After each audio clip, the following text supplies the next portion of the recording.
Pursuit of the Truth, bab 479-480. Untuk melihat video selengkapnya, sahabat bisa kunjungi playlist yang telah Sabta Novel sediakan. Yuk mari, kita berimajinasi bersama dan masuk ke alur ceritanya.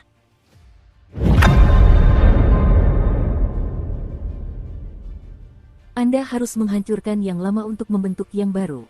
Ini adalah aturan yang tidak pernah berubah sejak zaman kuno. Aturan ini ada dalam banyak hal, dan seiring orang-orang perlahan menemukan aturan ini dan menarik kesimpulan tentangnya, mereka menciptakan ungkapan ini. Dengan restu naga lilin, Su Ming bisa dikatakan telah mengalami perubahan aneh yang belum pernah dialami siapapun sebelumnya, dan perubahan itu adalah ini, gagal setelah mencoba menembus alam jiwa berserker tepat saat dia mencapai puncak alam pengorbanan tulang dan tidak mati. Meskipun hal semacam ini memang pernah terjadi beberapa kali dalam sejarah berserker, namun setiap kali terjadi, orang-orang ini akan kehilangan terlalu banyak kekuatan hidup mereka dan akan jatuh menjadi manusia biasa. Namun, berkat berkah naga lilin, meskipun tulang berserker Su Ming telah hancur, kekuatannya tetap ada. Seolah-olah tulang berserkernya tidak lagi terbatas hanya pada tulang punggungnya, tetapi telah menyebar dari tulang punggungnya ke seluruh tubuhnya. Itulah sebabnya dia tetap sekuat sebelumnya. Hal semacam ini belum pernah terjadi sebelumnya. Bahkan Dewa Berserker pertama, yang telah menciptakan seluruh konstitusi untuk metode kultivasi berserker, tidak akan pernah menduga situasi seperti ini akan terjadi. Tulang belakang Su Ming yang hancur dan 26 tulang berserker yang patah berubah menjadi kekuatan yang hanya dimiliki oleh para berserker di dalam tubuh Su Ming dan menyatu ke semua tulang lainnya di dalam dirinya, tulang rusuknya, tengkoraknya, lengannya, tangannya, panggulnya, dan semua tulang lainnya. Bahkan ada satu bagian yang menyatu dengan daging dan darahnya sebelum menyebar ke seluruh tubuhnya. Saat kekuatan naga lilin mengalir ke Su Ming, selain tulang berserker pertamanya yang baru menyerap kekuatan itu dan kembali bersinar dengan cahaya keemasan, dia juga dapat merasakan dengan jelas semua tulang lainnya, bahkan daging dan darahnya, menyerap kekuatan itu juga. Semua orang lain dan Su Ming sendiri sebelumnya hanya memurnikan tulang belakang mereka ketika mencapai alam pengorbanan tulang. Namun, pada saat itu, Su Ming menyadari dengan terkejut bahwa jika dia terus seperti ini, maka dia tidak hanya akan memurnikan tulang belakangnya, tetapi juga akan memurnikan semua tulangnya, termasuk daging dan darahnya. 26 tulang berserker kuno yang mereka sempurnakan di alam pengorbanan tulang setara dengan mengembalikan tubuh mereka ke keadaan yang sama seperti leluhur mereka. Ketika tulang berserker ini muncul, para berserker dapat menggunakannya untuk mendapatkan kekuatan besar. Namun, jika Su Ming mengubah semua tulangnya menjadi tulang berserker, maka kekuatannya akan menjadi, Su Ming menarik napas tajam. Seberapa dahsyat kekuatannya jika dia mengubah semua tulang di tubuhnya menjadi tulang berserker dan bahkan membuat daging dan darahnya lebih ulet setelah menggabungkannya dengan kekuatan tulang berserkernya. Su Ming tidak punya jawaban untuk itu. Mungkin bahkan Dewa Berserker pertama pun tidak punya jawaban untuk itu ketika dia menciptakan konstitusi untuk alam pengorbanan tulang. Namun, di saat yang sama, jika aku benar-benar menempuh jalan yang keterlaluan ini, maka kesulitan bagiku untuk mencapai alam jiwa berserker akan tak terbayangkan. Hampir mustahil bagiku untuk berhasil, Su Ming memahami hal ini dengan jelas. Hanya mengumpulkan 26 tulang berserker untuk membentuk patung Dewa Berserker di alam jiwa berserker saja sudah sangat sulit. Jika dia mengembalikan semua tulang di tubuhnya ke keadaan yang dimiliki leluhurnya, maka kesulitan yang akan dihadapinya saat mencoba mencapai alam jiwa berserker akan sangat jelas. Namun, rangkaian peristiwa tidak memungkinkan Su Ming untuk ragu-ragu. Ia bisa memilih untuk terus berusaha mencapai alam jiwa berserker, lalu menggunakan kekuatan ilahi yang baru lahir untuk merasuki orang lain dan berlatih kembali setelah tubuhnya hancur karena gagal mencapai alam tersebut, atau dia bisa menempuh jalan yang belum pernah dilalui siapapun sebelumnya, lalu memikirkan bagaimana dia akan menghadapi tantangan mencapai alam jiwa berserker nanti. Selain kedua jalur tersebut, ada jalan lain, dan itu adalah jalan di mana dia berhasil mencapai alam jiwa berserker. Namun, Su Ming tahu bahwa hampir mustahil baginya untuk berhasil dalam sekali jalan karena dia belum menstabilkan kekuatannya dan ada banyak bagian dalam kekuatannya yang masih belum stabil karena lonjakan kekuatan yang dahsyat ke dalam tubuhnya. Dia hanya bisa berhasil jika dia memiliki waktu untuk perlahan-lahan menyelaraskan kekuatan itu dan kemudian melanjutkan untuk benar-benar mencapai kesempurnaan di alam pengorbanan tulang. Ketenangan perlahan muncul di mata Su Ming. Dia menarik napas tajam dan sepenuhnya menenangkan pikirannya untuk menahan dampak kekuatan yang menghantamnya sehingga seluruh tulang dan darahnya dapat menyerapnya. Tak lama kemudian, semua tulang di tubuh Su Ming mulai bersinar dengan cahaya keemasan yang samar. 10 tulang pertama di tulang punggungnya juga sudah berkilauan terang dalam warna emas. Perasaan kekuatan yang begitu besar yang belum pernah dirasakan Su Ming sebelumnya muncul di hatinya. Ini adalah kekuatan yang sepenuhnya melampaui kekuatan di alam pengorbanan tulang, tetapi masih merupakan kekuatan yang dapat dikategorikan dalam alam pengorbanan tulang. Saat ia menyerap kekuatan itu dan seluruh tubuhnya mulai bersinar dengan cahaya keemasan yang cemerlang, tiba-tiba, kekuatan hidup dan aura yang dengan kuat mengalir ke tubuh Su Ming membeku. Begitu membeku, gelombang kekuatan yang mengejutkan Su Ming menerjangnya dengan intensitas yang mampu menembus langit. Waktu pada saat itu tepat bertepatan dengan waktu yang dibutuhkan sebatang dupa untuk terbakar habis. Kekuatan ini terlihat dengan mata telanjang. Itu adalah kristal berbentuk berlian yang terbentuk saat tubuh naga lilin menghilang. Kristal itu bersinar dengan cahaya cemerlang dan meluncur ke arah tubuh Su Ming. Kemudian, dengan kecepatan dan kehadiran yang tak terlukiskan, kristal itu melesat ke tengah alis Su Ming, seperti sungai cahaya yang mengalir menembus perjalanan waktu. Begitu benda itu menyentuhnya, Su Ming gemetar hebat. Rasa sakit yang tajam menusuk dari tengah alisnya, dan kristal itu menembus dahinya dan membekas dalam di tubuhnya. Kepala Su Ming terlempar ke belakang dengan keras, seolah-olah benturan besar baru saja menghantamnya. Suara-suara keras dan menggelegar terdengar di kepalanya.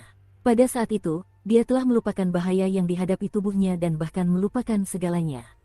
Yang tersisa di kepalanya hanyalah raungan dahsyat yang menggema ke langit. Raungan itu sepertinya dibuat oleh sejumlah besar jiwa yang hidup secara bersamaan. Dalam pikirannya yang kacau, Su Ming melihat sebuah dunia, dan ketika seekor naga lilin raksasa yang melayang di udara membuka mulutnya, sebagian besar dunia itu mulai runtuh. Dunia yang runtuh itu tidak lenyap, melainkan terus menyatu saat hancur berantakan, bersama dengan semua jiwa yang hidup di bagian-bagian yang hancur itu. Betapapun kerasnya mereka berjuang, semuanya sia-sia.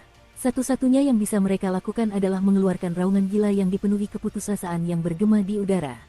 Perlahan-lahan, dunia itu berubah menjadi kristal berbentuk berlian yang ditelan oleh naga lilin dalam sekali teguk.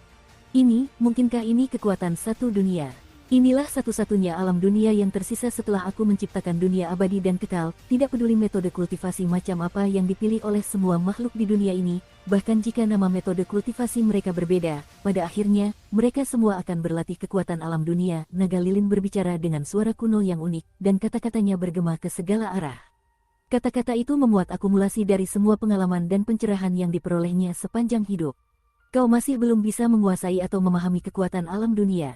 Alam dunia juga tidak akan membiarkan kekuatanmu meningkat, tetapi ini adalah berkah sejati dariku untukmu. Pegang teguh, pahami, kuasai, dan jika kau mampu melakukannya, maka ketika hari itu tiba, kau akan menemukan misteri yang tersembunyi di alam semesta. Kau akan menyadari bahwa kau dapat mengendalikan segalanya. Suara naga lilin menyebar dan bergema di hati dan jiwa Su Ming, menyebabkan dia masih dapat mendengar kata-kata itu dengan jelas meskipun pikirannya kacau. Itu seperti cap yang terukir dalam-dalam di jiwanya. Apakah kau tahu mengapa semua makhluk hidup berlatih kultivasi? Mengapa kita berusaha menjadi kuat? Tanya naga lilin dengan lembut menggunakan suara kunonya. Su Ming tidak bisa menjawab pertanyaan itu, dan naga lilin pun memang tidak mengharapkan dia untuk menjawabnya. Itu karena kita semua memiliki kekurangan dalam tubuh kita. Setiap ras memiliki kekurangan yang berbeda, dan akar penyebab kultivasi adalah agar kita memperbaiki kekurangan-kekurangan tersebut, tetapi memperbaiki semua kekurangan kita bukanlah tugas yang mudah. Biasanya, selama bertahun-tahun yang tak terhitung jumlahnya, hanya satu atau dua jiwa yang hidup dalam satu ras yang mampu melakukannya. Metode yang digunakan setiap ras untuk menemukan kekurangan mereka sendiri dan berupaya memperbaikinya berbeda, tetapi pada akhirnya, kita semua membutuhkan kekuatan alam dunia. Selama bertahun-tahun dalam hidupku, aku pernah berhubungan dengan para dewa. Konstitusi yang membentuk metode kultivasi para dewa dibagi menjadi 3 langkah. Langkah pertama tidak menyentuh kekuatan alam dunia, tetapi mulai dari langkah kedua, mereka akan menjalani apa yang disebut kelahiran kembali nirwana. Semua kekurangan dalam tubuh mereka akan diperbaiki dan mereka akan memperoleh kehidupan baru. Pada saat itu, mereka akan berlatih kekuatan alam dunia. Catatan penerjemah, dewa-dewa, kata aslinya adalah Sensian, dan terjemahan resminya sebenarnya seharusnya adalah para abadi, tetapi karena di alam semesta bersama ini, para abadi disebut sebagai Xianzu, maka Sensian akan disebut sebagai dewa-dewa. Mengenai ranah mereka, jujur saja, saya adalah tipe orang yang akan menggunakan terjemahan yang sudah ada sebisa mungkin untuk meminimalkan kebingungan dan menjaga konsistensi. Jadi, ada Heti, yang artinya penggabungan, Dacheng, yang artinya kendaraan agung, Fei Seng, yang artinya kenaikan, dan Daluo Jinxian, yang artinya keabadian emas agung yang menyeluruh. Tahapannya sudah sesuai urutan seperti yang Anda lihat. Berikut adalah catatan tambahan, selain Great Vehicle, semua tingkatan dewa lainnya saya buat sendiri, karena Heti dan Fei Seng adalah pilihan yang mudah, yang berarti menyatu dengan sesuatu, dan naik ke surga, dan Daluo Jin Xian seharusnya menjadi nama untuk sebuah karakter, bukan tingkat kultivasi, jadi ada kebutuhan untuk nama buatan untuk ini.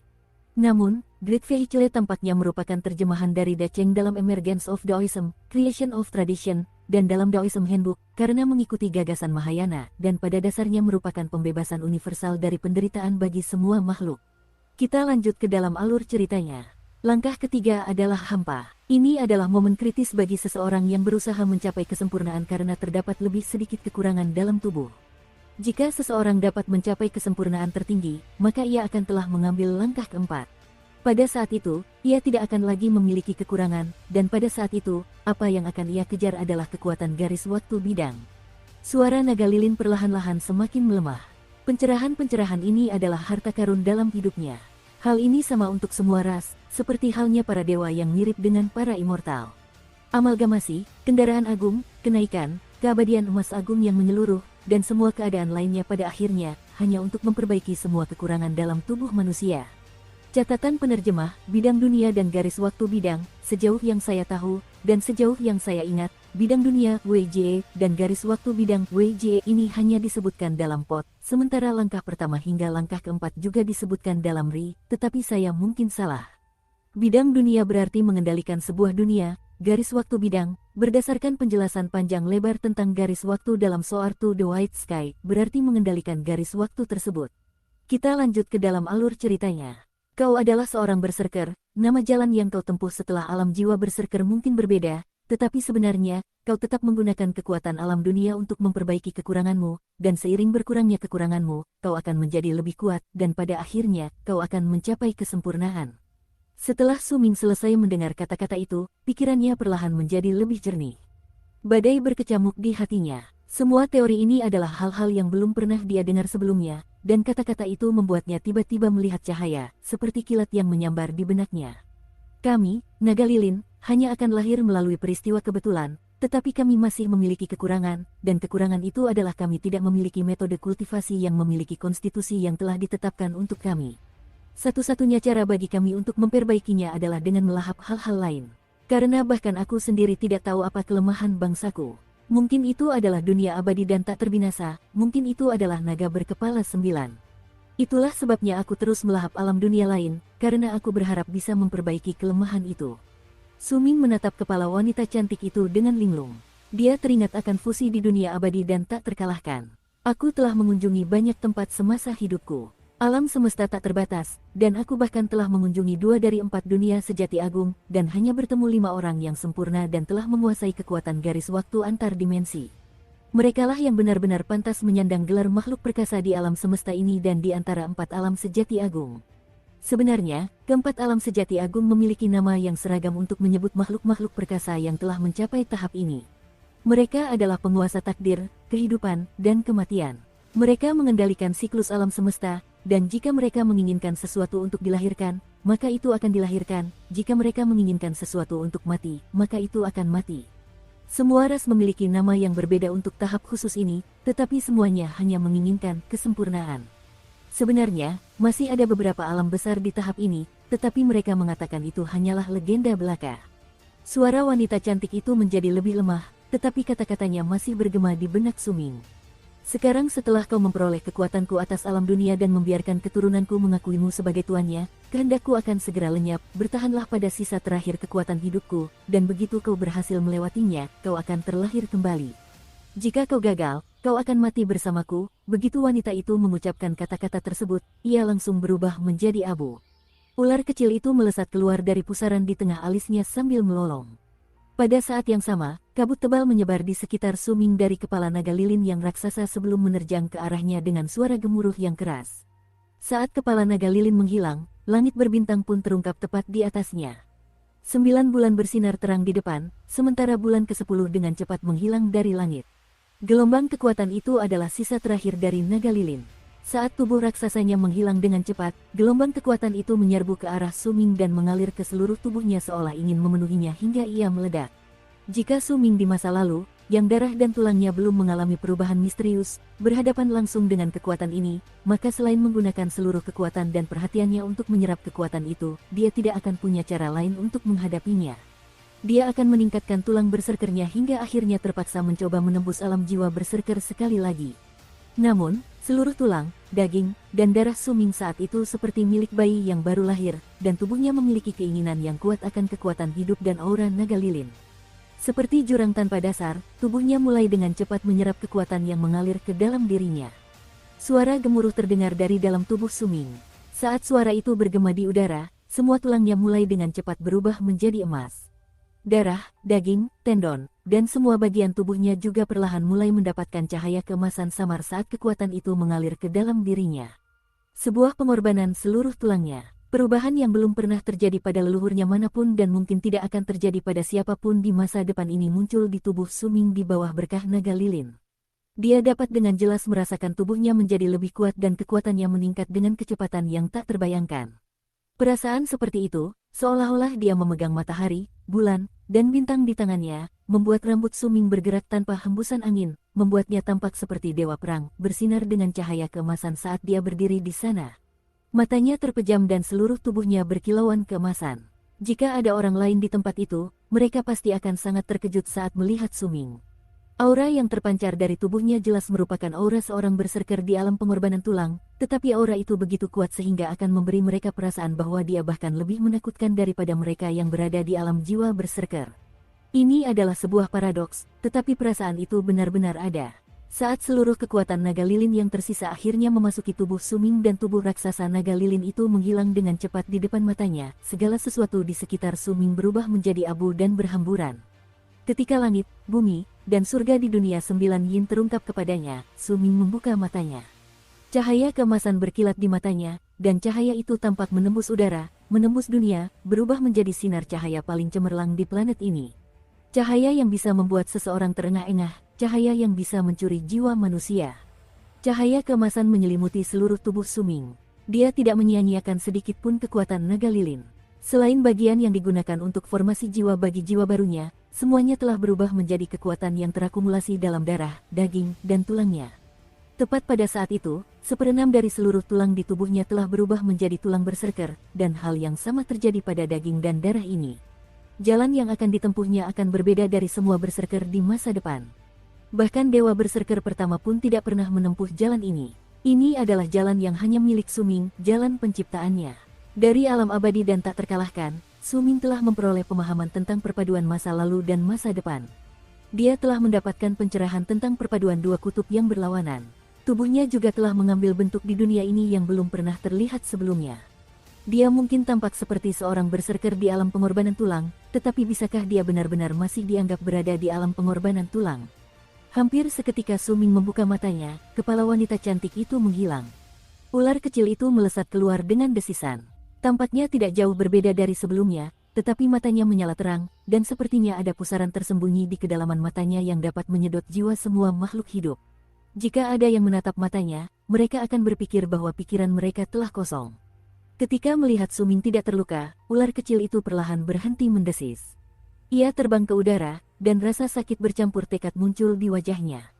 Pada saat itu, retakan merobek tubuhnya seolah-olah sedang berganti kulit, dan saat retakan itu muncul, ular kecil itu mulai gemetar tanpa henti dan tubuhnya perlahan memanjang.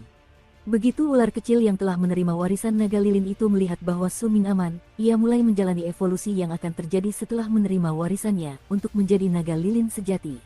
Saat Su Ming menatap ularnya, dia bisa merasakan tekad dan keteguhannya. Pergantian kulit ini mirip dengan metamorfosis yang akan mengembalikan ular itu ke akarnya. Itu berarti sedikit darah naga lilin yang ada di tubuhnya akan terbakar habis untuk memenuhi seluruh tubuhnya sehingga ia bisa berubah menjadi naga lilin sejati. Dengan bantuan warisan tersebut, kemungkinan keberhasilan bagi ular kecil itu sangat tinggi. Warisan itu seperti jalan penuntun, seperti lampu di kegelapan yang memberi petunjuk kepada ular kecil itu saat ia menjalani metamorfosisnya. Mungkin saya bisa membantu Anda. Su Ming mengangkat tangan kanannya dan menepuk tas penyimpanannya. Seketika, sebuah kotak brokat terbang keluar, dan begitu muncul, kotak itu langsung melesat menuju ular kecil tersebut. Selama proses itu, kotak brokat berubah menjadi abu, dan bayangan ungu menyebar dari dalamnya. Barang itu adalah benda yang dia beli di lelang yang diadakan oleh klan Laut Barat di dekat klan Langit Beku, Harmoni Ungu. Ini adalah benda aneh yang bisa memberi secercah peluang bagi binatang buas untuk kembali ke asal mereka. Namun, risikonya terlalu besar, dan jika mereka gagal, maka mereka akan mati. Inilah mengapa Suming sebelumnya tidak berani menggunakannya pada ular kecil itu. Sekarang ular itu telah mewarisi warisan naga lilin, yang setara dengan menemukan jalan yang benar untuk kembali ke akarnya, sehingga bahaya harmoni ungu ini secara alami akan hilang. Itu hanya akan membantu ular kecil itu. Ketika ular kecil itu melihat harmoni ungu, matanya bersinar dengan cahaya cemerlang yang dipenuhi kegembiraan. Dengan desisan, ia langsung menyerbu ke arah cahaya ungu itu dan dengan cepat menyatu dengannya. Saat ular kecil itu melahap dan menyatu dengan harmoni ungu itu, cahaya ungu memenuhi udara. Cahaya itu seperti lapisan kabut, membuat orang sulit melihat apa yang ada di dalamnya. Suming berdiri di tempatnya, dan ketika cahaya keemasan samar muncul di matanya, tatapannya segera menembus cahaya ungu itu. Dia melihat bahwa ekspresi ular kecil itu tidak lagi kesakitan, dan tubuhnya sedang mengalami metamorfosis. Suming merasa sedikit lega dan mengalihkan pandangannya untuk melihat tubuhnya sendiri. Ia tampak tidak berbeda dari sebelumnya, tetapi ia bisa merasakan betapa kuatnya dirinya sekarang. Dengan bantuan klon dan mayat beracun, aku bisa melawan dukun tingkat akhir, yang setara dengan berserker di tahap awal alam jiwa berserker. Tapi sekarang, aku bertanya-tanya seberapa jauh aku bisa melangkah tanpa bantuan apapun, gumam Suming. Dia menarik napas dalam-dalam dan menatap Nascian Divinity-nya. Mata Nascian Divinity itu terpejam dan melayang di udara, diam dan tak bergerak. Saat Suming menatap sang dewa baru lahir miliknya, dia terdiam sejenak, lalu melihat sekelilingnya, dan tiba-tiba mengerutkan kening.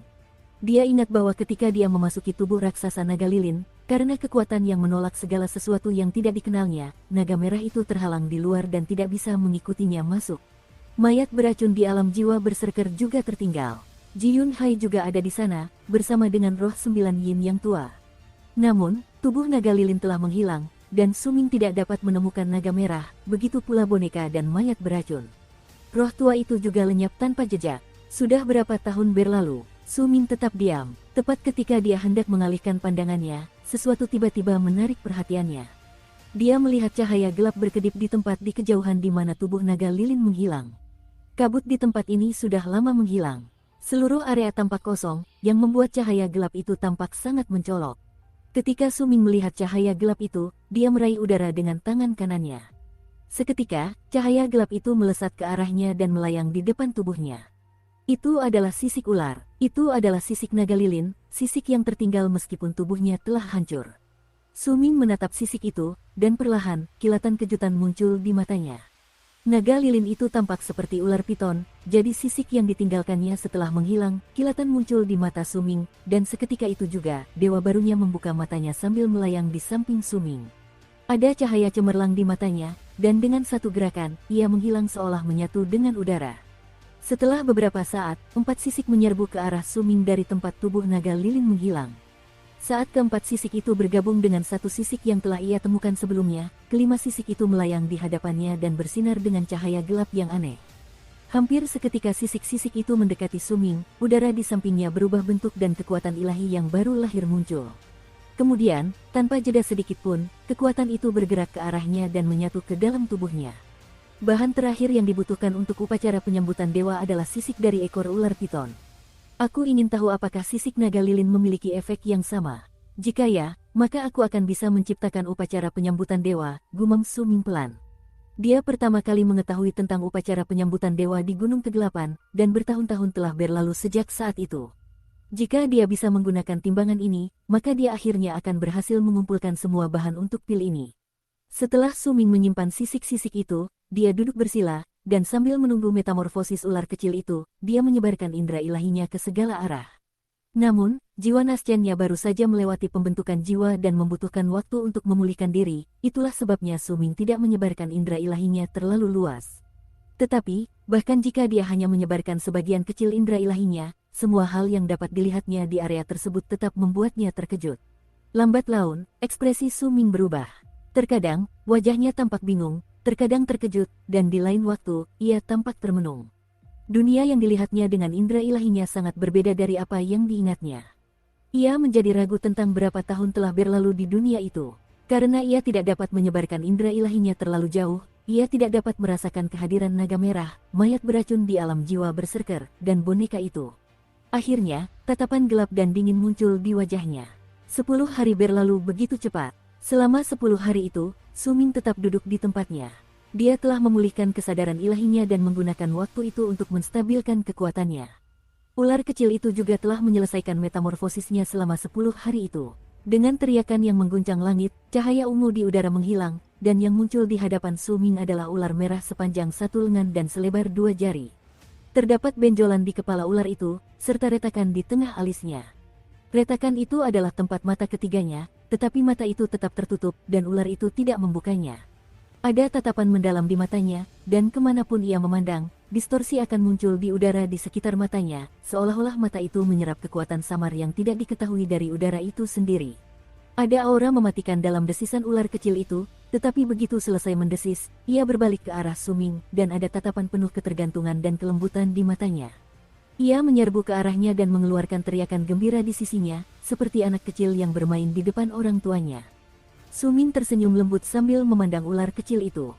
Setelah beberapa saat, dia mengangkat kepalanya dan memandang langit. Ayo pergi, kita meninggalkan tempat ini.